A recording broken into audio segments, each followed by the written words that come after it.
আর মিন্টুর যে আপনারা রিমান্ড শেষ না হতেই কারাগারে পাঠিয়ে দিয়েছেন, এটা কেন করেছেন? মানে এটা কি কোনো চাপে পড়ে, না আসলে আসলে আইনি দেখেন, মানে legal aspect আছে? আসলে এখানে আইনের কোনো ব্যত্যয় হয় নাই। তদন্তকারী কর্মকর্তা কাউকে যখন জিজ্ঞাসাবাদ করে তখন সে তার স্যাটিসফ্যাকশনের উপরেই ডিপেন্ড করে। এখন একজন ব্যক্তিকে রিমান্ডে আনার পরে তদন্তকারী কর্মকর্তা যদি মনে করে তার যা যা জিজ্ঞাসাবাদ করা দরকার সেটা সে জিজ্ঞাসাবাদ করে, যদি মনে করে যে তার আপাতত দৃষ্টিতে আর তার কোনো জিজ্ঞাসাবাদের প্রয়োজন নেই, সেক্ষেত্রে বিজ্ঞ আদালতের মাধ্যমে তাকে জেল হাজতে প্রেরণ করতে পারে। এটা আইনের কোনো ব্যত্যয় না। ওয়ালটন ফ্রিজ কিনে অনেকের মতো আপনিও হয়ে যেতে পারেন মিলেনিয়াল। সেরা পণ্যের সেরা অফার। আবার আরও তথ্যপত্র কালেকশন করে তদন্তকারী কর্মকর্তা যদি মনে করে যে তাকে আরও কিছু জিজ্ঞাসাবাদ করা আমার প্রয়োজন, সেক্ষেত্রে তদন্তকারী কর্মকর্তা তাকে আবার এনে জিজ্ঞাসাবাদ করার সুযোগ পেতে পারে এবং সে সবসময় এই সুযোগটা পাবে।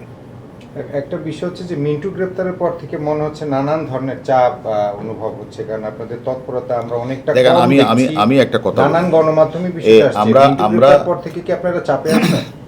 আমরা মনে করি যে আমরা এর আগেও, আপনারা জানেন, মতিঝিলের টিপু মার্ডার, কামবাঙ্গিরি চোরের শিল্পপতি হত্যা, ফারদিন হত্যাকাণ্ড সহ অনেক হত্যাকাণ্ডের ঘটনা কিন্তু ঢাকা শহরে ঘটেছে।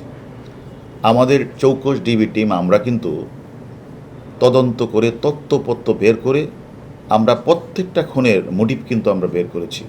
তেমনিভাবে আমাদের বাংলাদেশের একজন সাংসদ কলকাতার মাটিতে খুন হয়েছে, সেই হত্যাকাণ্ডের বিষয়ে কিন্তু আমাদের ডিবির টিম নিরলসভাবে রাত দিন তারা পরিশ্রম করে তারা তদন্তের ক্লু বের করার চেষ্টা করছে।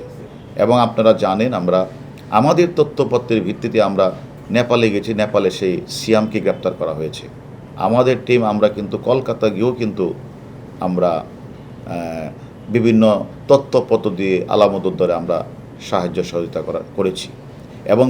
এবং ওই হত্যাকাণ্ডের যে মূল কিলার, পূর্ব বাংলার কমিউনিস্ট নেতা শিমুল ভুইয়া সহ আরও অনেককে আমরা গ্রেপ্তার করছি। ইতিমধ্যে আদালতে 4 জন ব্যক্তি 164 করে বিজ্ঞ আদালতে ম্যাজিস্ট্রেটের সামনে তারা জবানবন্দি, স্বীকারোক্তিমূলক জবানবন্দি দিয়েছে।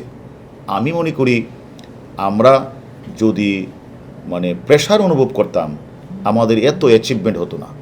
এবং আপনারা জানেন, আমাদের ঊর্ধ্বতন কর্তৃপক্ষ, আমাদের মাননীয় স্বরাষ্ট্রমন্ত্রী মহোদয় কিন্তু একাধিকবার আপনাদের বলেছেন যে কোনো প্রেশার নেই, আমাদের প্রতি নির্দেশ হচ্ছে মামলাটার জন্য নিরপেক্ষভাবে তদন্ত করা হয়। এবং আমি মনে করি আমরা নিরপেক্ষভাবে আমাদের ডিবির চৌকস টিম, তদন্তকারী কর্মকর্তা রাত দিন 24 ঘন্টা পরিশ্রম করছে, আরও যে আসামি আছে তাদের গ্রেপ্তারের চেষ্টা করছে। আমরাও মনে করি কোনো নিরপরাধ ব্যক্তিকে এই মামলায় হয়রানি করা হবে না, অযথা ডাকাডাকি করা হবে না। সুস্পষ্ট তথ্য প্রমাণের ভিত্তিতেই তদন্তকারী কর্মকর্তা যাকে প্রয়োজন মনে করবে তাকে আদালতের অনুমতি নিয়ে জিজ্ঞাসাবাদ করবে।